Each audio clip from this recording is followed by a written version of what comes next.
स्वागत और अभिनंदन है आपका। और एक शानदार टॉपिक पर आज आपसे चर्चा करने वाले हैं। सद्गुरु कबीर साहब का जन्म बड़ा ही रहस्यपूर्ण माना जाता है, ख़ास तौर से कबीर पंथ में। कबीर पंथ में दो धाराएं हैं मुख्यतः। एक है पारक सिद्धांत, या कहना चाहिए जो विश्व के कारण कार्यक व्यवस्था है, शाश्वत नियम, लॉ ऑफ नेचर, उसके तहत पूरे विश्व को और घटनाओं को देखता है। दूसरा है पौराणिक कबीरपंथियों का। जैसे पुराण में कहानियां हैं और जिस ढंग से कई गप कहानियां भी हैं, उनके मद्देनज़र पुराण में या फिर पुराने धर्म ग्रंथों में जो बातें लिखी है नाटक के रूप में, कथा के रूप में, रूपक में, तो हम शायद इशारों में चले जाते हैं। इशारा किस लिए किया जा रहा है, इशारा के उस पार क्या है, इस चीज़ को नहीं देख पाते हैं। इसलिए ये स्थितियां खड़ी होती हैं, वरना सत्य एक ही है। सद्गुरु कबीर साहब का जन्म या आगमन इस धरती पर कैसे हुआ था? पारक सिद्धांत के अंदर बताया जाता है कि सद्गुरु कबीर साहब अपने माँ बाप से पैदा हुए थे। जैसे कि बगैर माँ बाप के कोई पैदा नहीं होता, तो वो भी एक मानव का बच्चा था, इस धरती पर आए थे, माँ बाप का पता नहीं चला, ये एक अलग बात है। तमाम बड़े महापुरुष हैं भारत के, उनके माँ बाप का पता ही नहीं है। जैसे सीता मैया, सीता के बारे में पता ही नहीं कि इनके माँ बाप कौन हैं। राजा जनक हल चला रहे थे किसी उत्सव के दौरान, और हल की नोक पर उसे खेत में एक घड़ा मिला और उस घड़े में एक बच्ची थी। आज अंदाज़ा लगाइए, एक घड़े में आपको बच्ची मिल जाए, कोई बिटिया, तो उसके माँ बाप ने उसके साथ क्या किया होगा। आप अंदाज़ा लगाइए कौन हो सकते हैं माँ बाप। आज की घटना और तब की घटना में कोई ज़्यादा फर्क नहीं है। खैर, हल चलने से जो नाली बनती है उसको सीता कहते हैं, इसलिए उनका नाम सीता रखा गया। ऐसे ही वेदकालीन और उपनिषद काल के जो ऋषि महर्षि मुनि हुए, जिन्होंने अध्यात्म की चरम ऊंचाइयों को छुआ है, जिसके कारण भारत विश्वगुरु कहलाता आया है, उनके कई माँ बाप का पता नहीं है। दरअसल इंसान अपने माँ बाप से नहीं, अपने कर्म और अपने जीवन से जाना जाता है, पहचाना जाता है। इस बात से आपको इनकार नहीं करना चाहिए। कमल फूल पर प्रकट होना, तो हमें ये सोचना होगा। आज बहुत छोटी सी बात है, लेकिन लड़ाइयाँ चलती हैं। लोग एक दूसरे के खिलाफ लिखते हैं, पढ़ते हैं, और कहीं कोर्ट कचहरी की बात भी हो सकती है। सीरियल चलता था एक कबीर का, बढ़िया शानदार शुरुआत हुई थी, पूरा देश देख रहा था, लेकिन हम आपस में लड़ गए, कबीरपंथी, और एक अच्छा खासा सीरियल बंद हो गया। उस सीरियल को दोबारा शुरू करना चाहिए। और हो सकता है जब आप सत्य को देखते हैं तो सब कुछ संभव है। पहला जो सामान्य सा नियम है जो दुनिया में हो रहा है, वो ये कि बगैर माँ बाप के कोई इंसान धरती पे नहीं आता, चाहे वो टेस्ट ट्यूब बेबी हो या सेरोगेसी मदर की बात हो, किराए का कोख वाली बात हो। जब तक माँ बाप के अणु और परमाणु नहीं मिलते, रजवीर्य नहीं मिलते, कोई इंसान का बच्चा पैदा नहीं हो सकता, और इंसान से ही होगा। ऐसा नहीं है कि डाली भेड़ की तरीके से हम क्लोनिंग सिस्टम से किसी हथनी से या किसी शेरनी से आदमी का बच्चा पैदा कर दें, ये इम्पॉसिबल है साहब। तो पहली बात, साधारण तरीके से आदमी का जन्म होता है, तो सद्गुरु कबीर साहब इसी तरीके से आए, इसमें कोई दो राय नहीं है, और पूरी दुनिया इस बात को समझती है। मानने की बात छोड़िए, जब आप जानते हैं तो मानना नहीं होता है। मानना तब होता है जब आप जानते नहीं हैं, जब आपको मालूम है कि मेरा हाथ है, तो क्या इस हाथ को मानना पड़ता है? आपका जानना ही काफी है। ऐसे ही जो सच है उसको जानते हो तो आप मानते नहीं हो। लेकिन दूसरा धड़ा है जो कबीर पंथ का, पौराणिक कबीर पंथियों का, जो कि कथानक के रूप में देखता है। जैसे कि पुराण में लिखा है, धर्म ग्रंथों में भी, कुरान में भी कथानक या रूपक या कहानी के जरिए। अभी हम थोड़ी देर पहले चर्चा कर रहे थे अहिल्या की। अहिल्या कैसे पत्थर हुई थी, पत्थर से कैसे वो बाहर निकली, इसको रूपक के जरिए हमने देखा और समझा। ऐसे ही सदगुरु कबीर साहब के लिए कहा जाता है कि वो कमल फूल पर प्रकट हुए। कमल फूल, दुनिया का सबसे बड़ा कमल फूल कितना बड़ा होगा? 5 किलो का, 50 किलो का, कितने किलो का हो सकता है? अंदाजा लगाइए। कमल फूल तो ज़्यादा बड़ा होता नहीं है। एक थाली के बराबर कमल फूल बहुत बड़ा हो जाता है। उसमें 2.5-3 किलो का बच्चा ठहरे। आप सोचिए जरा इन चीज़ों को। फिर कमल नाल बड़ी बारीक सी होती, जो डंडी जिस पर कमल फूल आता है, पानी पर कमल फूल है, डंडी बारीक सी है, उस पर प्रकट हुआ है बच्चा। कमल संभाल पाएगा वो कमल फूल? दरअसल इसके पीछे सच्चाई ये है कि आपने देखा होगा बच्चे के नाभि से और माँ के पेट से जो लिंक लाइन है, पाइप लाइन, उसको कमल नाल कहा जाता है। कमल नाल, नाल मतलब नाली, पाइप लाइन। वो पाइप लाइन माँ के गर्भ में है, जहाँ से उसको दाना, पानी, सारी ऊर्जा और जिंदगी मिलती रही है। अब वो बाहर आया है धरती पर, लेकिन वो अभी लिंक कटा नहीं। उसको काटा जाता है एक टाइम के बाद, कमल नाल काट दिया जाता है। तो माँ का जो पेट है वो सरोवर है, जहाँ पूरा जीवन मिल रहा था, खाना आपूर्ति हो रही थी, ऊर्जा मिल रही थी, सब कुछ। माँ जो सोचती, जो करती, जो खाती, वो बच्चे के लिए हो रहा था। पूरा सरोवर, पूरा ब्रह्मांड है, पूरा अस्तित्व है। माँ का कोख, माँ का पेट, माँ का गर्भाशय, जहाँ बच्चा था, उससे लिंक लाइन, पाइप लाइन से जो ऊर्जा मिलती थी, उससे यहाँ कहाँ जुड़ा है? इसके नाभि से। तो माँ का पेट, सरोवर, कमल नाल जिसको हम बात कर रहे हैं, वो वाकई में कमल नाल है। कमल नाल के टॉप पर क्या है? कमल का फूल। तो बच्चा तो कमल का फूल ही है ना, फूल के रूप में प्रकट हो। कोई भी बच्चा फूल के रूप में ही प्रकट होता है, एकदम खिला हुआ, खिलखिलाता हुआ, जो आपकी जिंदगियों को खुशियों से भर देता है। इसीलिए ऐसा कह दिया गया कि कमल फूल पर प्रकट हुए। पानी से पैदा नहीं श्वासा नहीं शरीर, अन्नहार करता नहीं ताका नाम कबीर। पानी से पैदा नहीं, बिल्कुल साहब।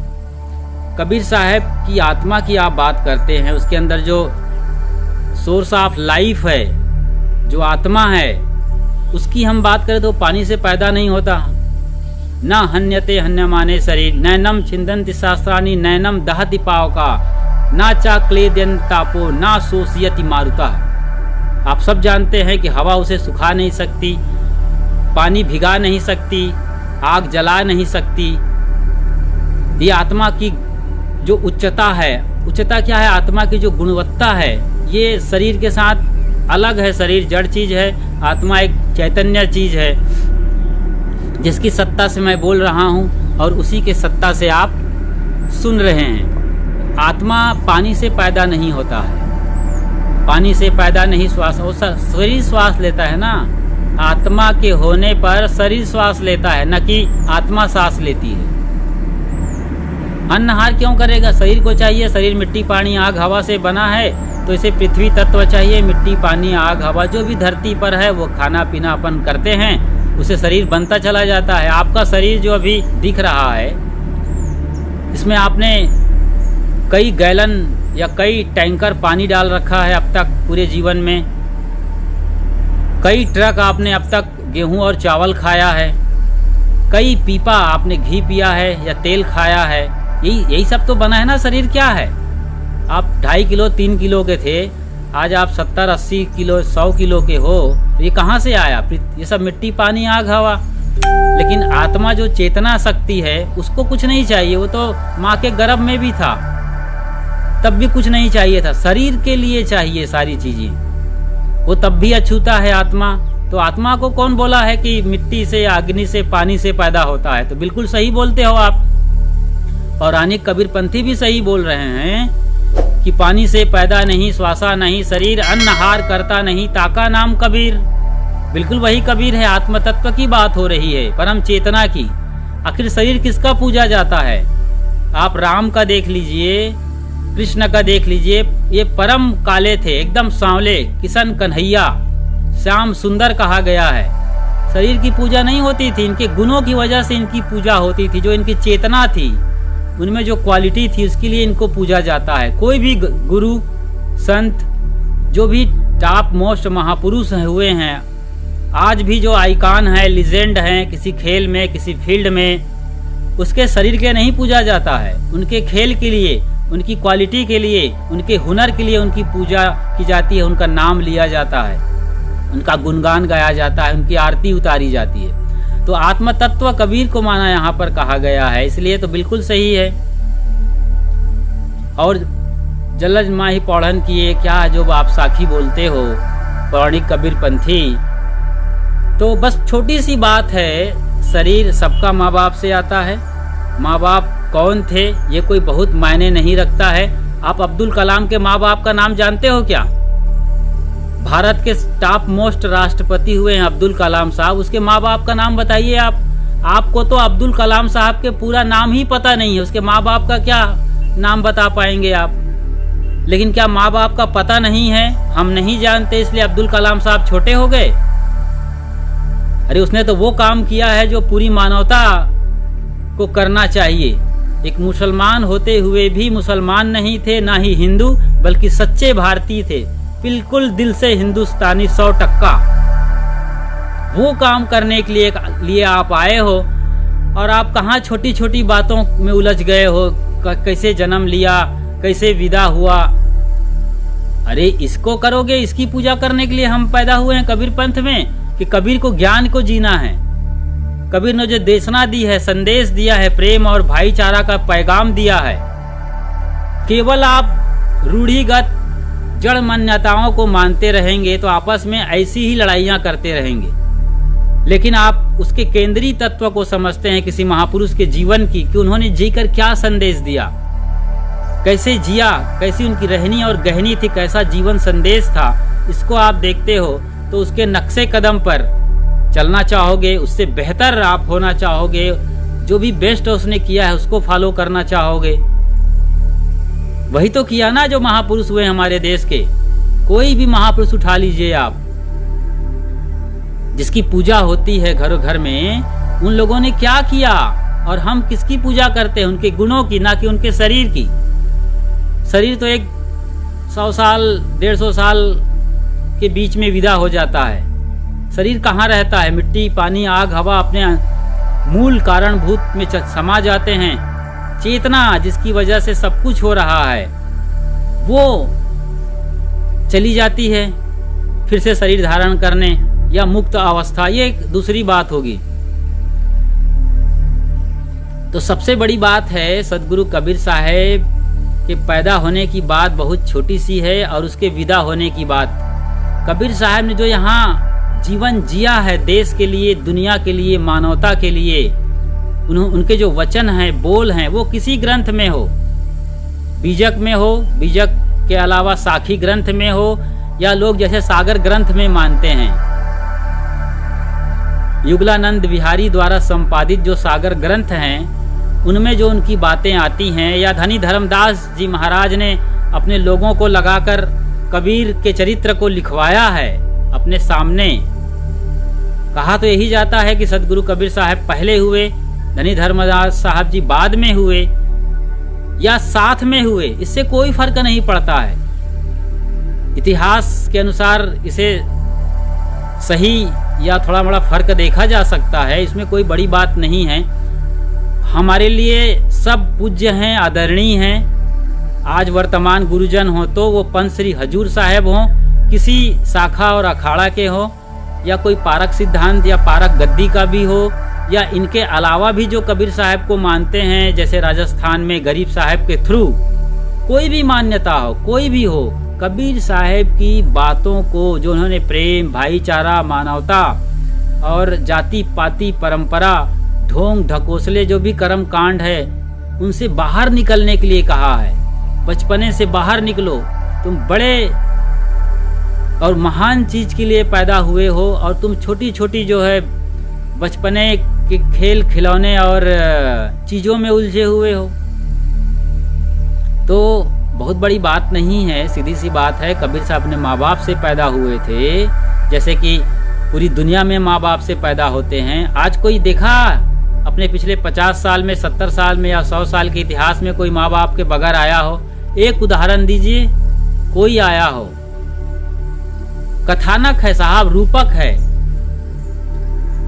रूपक में चले गए। मैंने अहिल्या की आपको कहानी का याद दिलाया था कि गौतम ऋषि ने श्राप दिया था अपनी पत्नी को, अहिल्या को, क्योंकि गौतम ऋषि का रूप बना करके इंद्र आ गए थे, महालंपट और छलिया।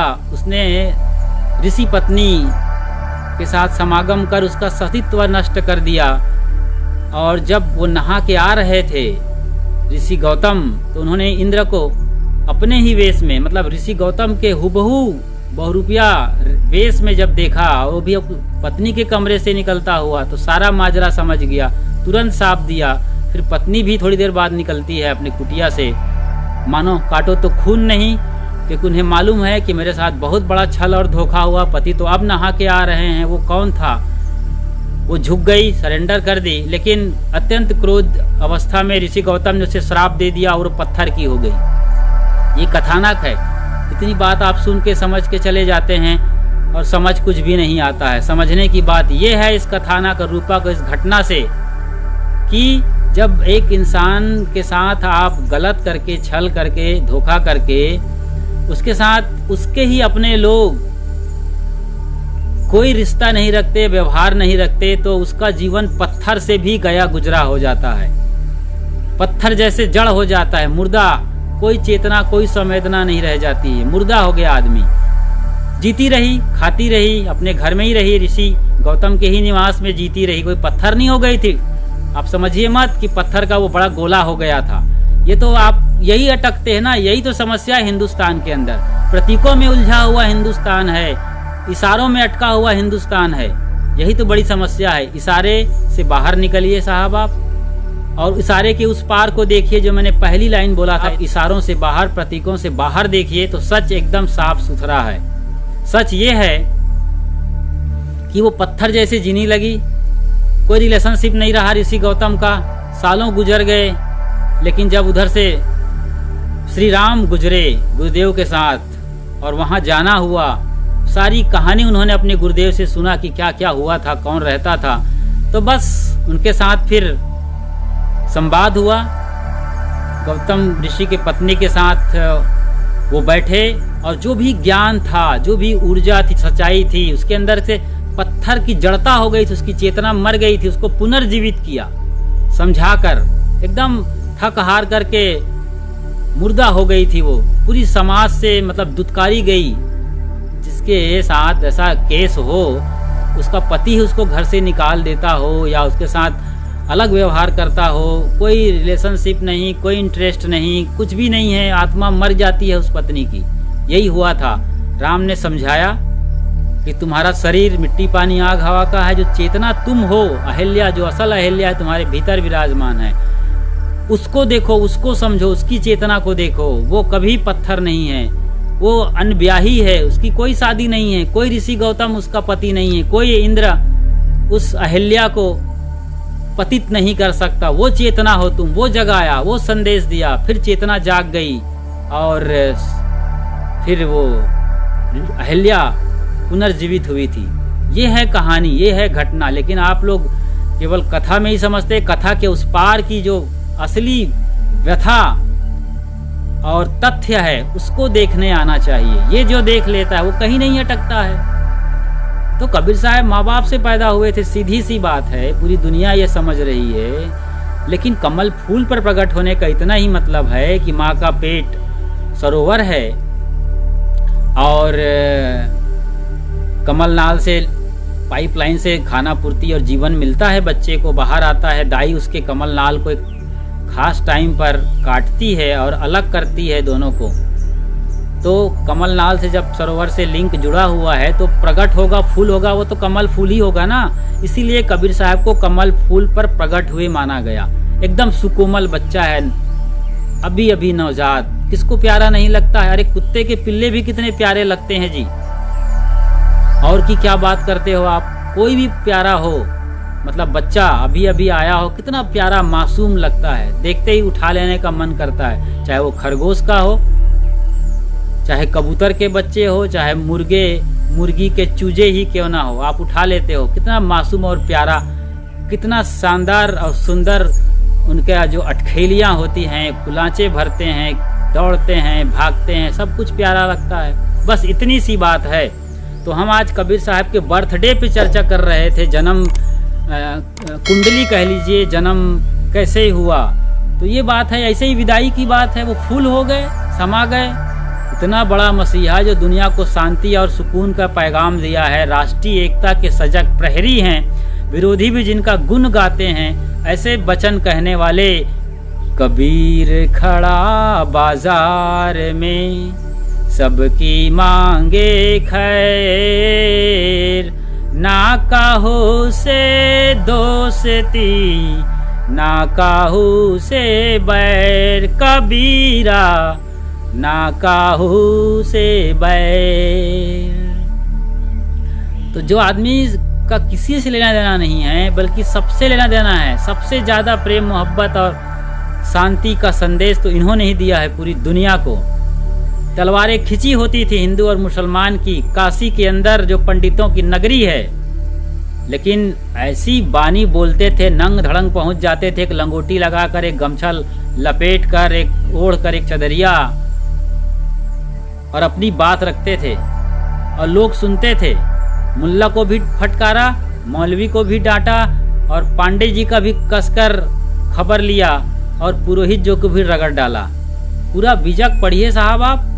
पांडे संतो पांडे निपुण कसाई कहा है, लेकिन पंडितों की तारीफ भी की है जहां पर वो देखते हैं कि अच्छा कर रहे हैं। तो ये अच्छा करना है, इस चीज को पकड़ना है, अच्छाई को पकड़ना है, न कि दकियानिसी विचारों में खोए रहना है। चाहे आप किसी भी मत मजहब और परंपरा के हों, या कबीर पंथ के अंदर आप पारक सिद्धांत के हों, प्रयागराज का कबीर पारक संस्थान है, या कबीर निर्णय मंदिर बुरहानपुर की शाखा से हो, या इसके अलावा और भी तमाम पारक सिद्धांत के गढ़ हैं, सेंटर हैं, मठ हैं, मंदिर हैं, कुटिया हैं, चौबारे हैं, कबीर चौरा है।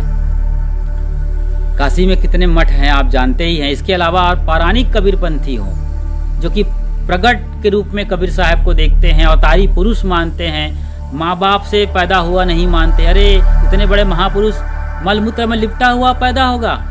अरे कभी सोचो भाई, बड़े ठंडे दिल दिमाग से, एक आदमी की हैसियत से सोचिए, क्या आप मलमूत्र में लिपटे हुए पैदा नहीं हुए थे? क्या आपके माँ बाप ने आपको फेंक दिया था रोड पर कि कितना गंदा बच्चा पैदा हुआ मेरे घर में? किसी माँ बाप ने ऐसा किया है? अरे सारा अस्तित्व, सारा बच्चा आदमी का मलमूत्र में ही लिपटा हुआ पैदा होता है। लेकिन माँ बाप कभी इंकार नहीं करते और बड़े प्रेम करते हैं, पूरी दाइयाँ साफ करती हैं। फिर आप कितना बढ़िया नजर आते हो 2-4 दिन बाद, महीने भर बाद, 6 महीने बाद, कितना बढ़िया आपका चाल डाल होता है। एक एक किलकारी और एक एक आवाज को सुनने के लिए घर वाले तरसते रहते हैं। कितना उत्सव और आनंद का सिलसिला चलता है आपके आगमन से, और आप बोलते हो कबीर साहब मलमूत्र से लिपटे हुए पैदा होंगे। क्या शरीर को कबीर साहब मानते हो? काया वीर कबीर कहावे। अरे काया में जो वीर होगा, वीर मतलब चेतना, काया वीर कबीर कहावे। काया के अंदर जो अस्तित्वमान चेतना है, परम चैतन्यता है, अस्तित्व है, जो बोलनहारा है, राम है, जिसे राम कहा कबीर साहब ने, घट में उजियारा करने वाला है। सर्वाहू को जाने से तो सर्वाहू से न्यारो रहे, जो अजन्मा है, जो नित्य है, नूतन है, सनातन है, उसको आप कबीर मानते हो ना। तो उसमें कहाँ मैल लिपटा है भाई?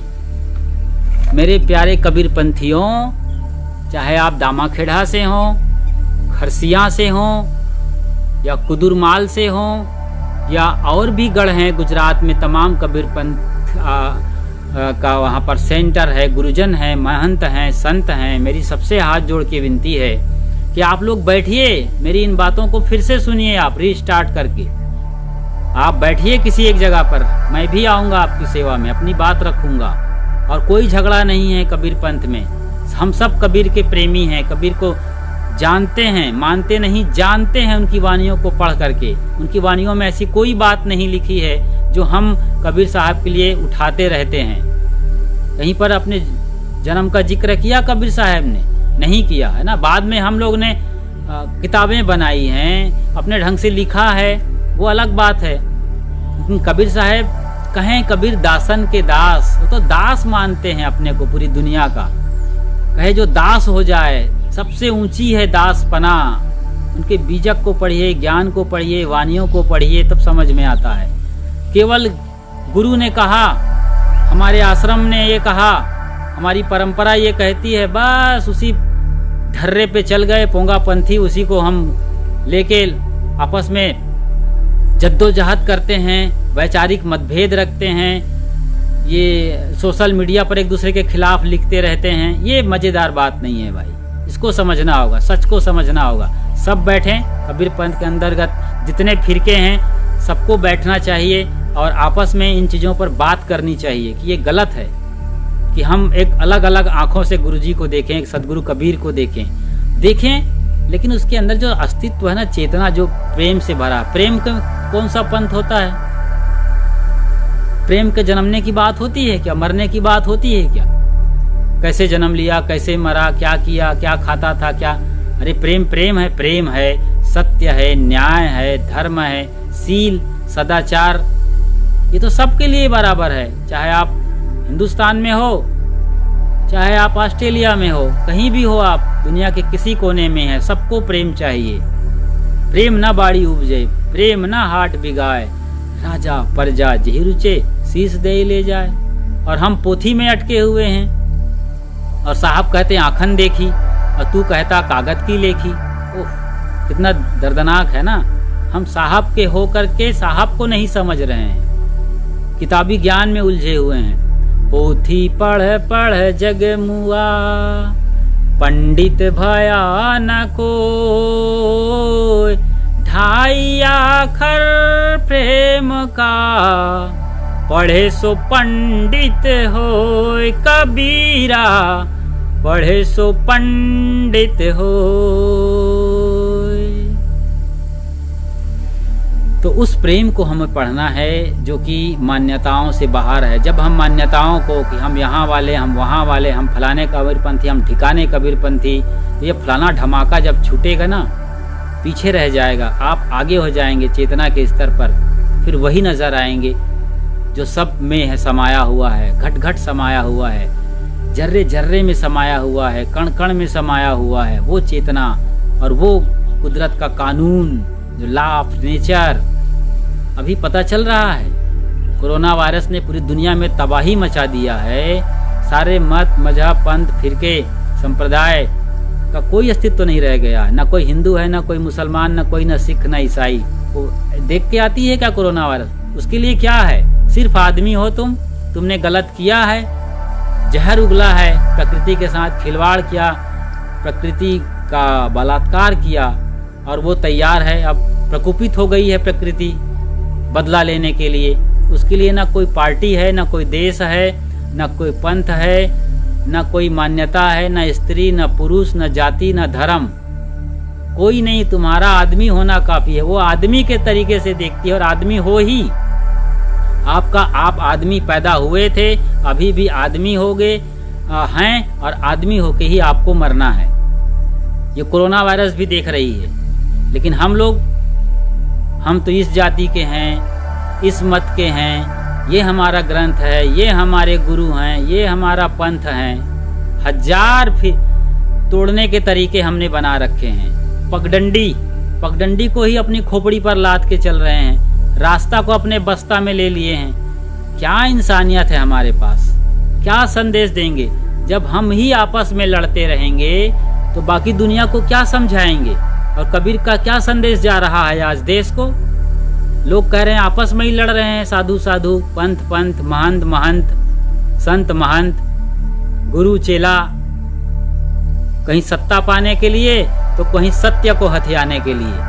ओह, बड़ी दर्दनाक कहानी है, लेकिन सच्चाई ये है कि एक झटके में इनसे विदा हुआ जा सकता है, इनसे बाहर हुआ जा सकता है जब हम सत्य को देखने सीख जाएंगे। सत्य को देखना आना ही चाहिए, क्योंकि सत्य मेरे भीतर बैठा है, आपके भीतर बैठा है, वही देखता है। तू कहता कागज की लेखी, मैं कहता आंकन की देखी, और तेरा मेरा मनवा कैसे एक होई रे, है ना। तो कागज, पोथी, पुराण, चाहे वो कितना बड़ा नाम हो, उसको बाहर छोड़िए, उनसे बाहर निकलिए और सच को देखिए जो पूरे ब्रह्मांड में समाया हुआ है।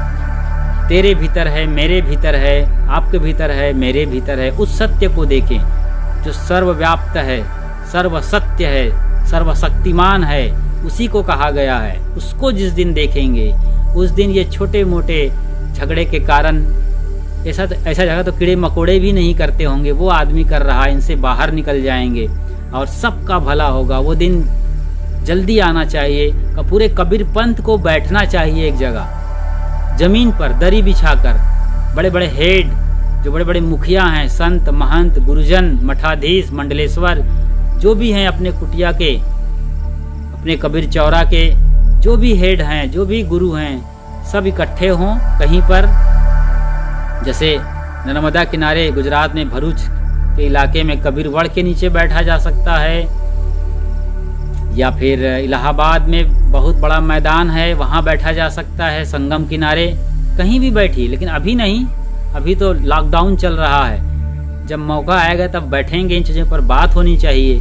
और ये एक दो दिन, 2-4 घंटे में सब कुछ साफ हो जाएगा। तो इन्हीं उम्मीद के साथ कि आप सत्य के प्रेमी हैं, सत्य को समझेंगे, सत्य को जिएंगे। कागज, पोथी, पुराण, मान्यता और विश्वास, अंधविश्वास से बाहर निकलिए आप और सत्य को देखिए। जो सत्य आपके पहले था, आज भी है, आपके मरने के बाद भी रहेगा। शरीर नहीं रहेगा, तो शरीर का व्याख्या मत करिए आप, चाहे वो कबीर साहब के हों, चाहे और किसी बड़े महापुरुष के हों। कबीर शरीर, हड्डी और मेद, मांस, मज्जा, इसका एक ढांचा मात्र है जो मिट्टी, पानी, आग, हवा से बना है। लेकिन इसके बाहर और इसके भीतर जो व्याप्त है, उस चेतना को आपको पकड़ना है। वही चेतना आपके भीतर विराजमान है, उसी को मेरा प्रणाम। साहेब बंदगी साहेब। इतनी देर तक साथ निभाया, इसके लिए बहुत बहुत अभिनंदन और अनंत साधुवाद। और हमारा YouTube चैनल है खुशहाल जिंदगी, वो उसको भी आप सर्च करिए, सब्सक्राइब करिए, लाइक करिए, शेयर करिए और फटाफट घंटी बजाइए नोटिफिकेशन की, ताकि फौरन आपको एक शानदार वीडियो जो सत्य से ओतप्रोत है, प्रेम से भरा हुआ सत्संग प्रवचन आप सुन सके वहाँ पर जाकर। और साथ ही भजन गायकों के बेहतरीन सुरीली आवाज़ में भजन भी सुन सकें। और तमाम करंट अफेयर्स पर लाइव अपडेट, समसामयिक विषयों पर चर्चा और परख यानी आँखन देखी, और आँखन देखी की बात आप सुन सकें। यहीं पर अब विदा।